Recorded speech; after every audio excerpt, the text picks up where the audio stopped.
Siku zote nilijua kuwa maisha Dar es Salaam si lele mama, lakini sikuwahi kufikiri kuwa yangenigeuka kaburi la roho yangu nikiwa bado hai. Jina langu ni Kelvin, ila kwa watu wa karibu walinijua kama KA. Niliishi Sinza, kwenye chumba cha kupanga chenye dirisha lililopasuka pembeni, hewa ya joto ikizunguka kana kwamba pepo wa jua walikuwa wakipumulia ndani. Nilikuwa mpiga picha wa harusi, matukio na wakati mwingine studio, kazi ya kujikimu tu. Mapenzi niliamini nayo yalikuwa ya kweli, mpaka nilipokutana na Saida. Saida, mrembo wa Kiswahili damu, macho yake yalikuwa kama usiku wa mwezi, na sauti yake ilikuwa na ule mtetemo unaokuingia mpaka kwenye uti wa mgongo. Alikuwa tofauti. Tulikutana kwa bahati mbaya, au bahati mbaya ilijificha kama bahati nzuri. Ilikuwa usiku mmoja wa mvua, nilikuwa narudi kutoka kazi ya kupiga picha kwenye harusi maeneo ya Tabata.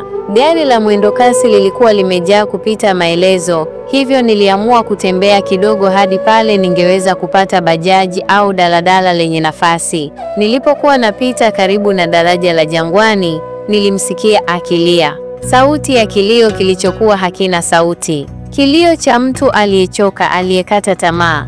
Alikuwa amekaa chini ya daraja, akijikinga na mvua kwa kanga yake ya bluu. Nilimsogelea taratibu. "Samahani dada, uko sawa?" niliuliza, nikijua fika kuwa swali hilo halitoshi kubeba maumivu aliyokuwa nayo.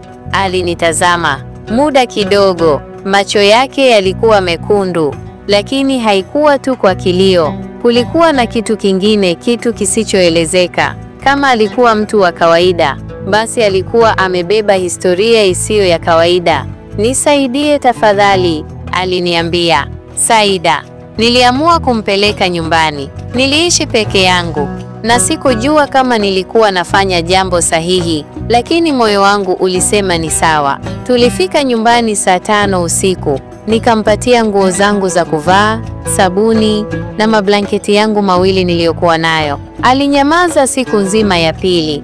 Siku ya tatu, aliniambia jina lake. "Naitwa Saida. Nilikuwa na mchumba wangu, akanisaliti, akanifukuza. Sina ndugu, sina pa kwenda."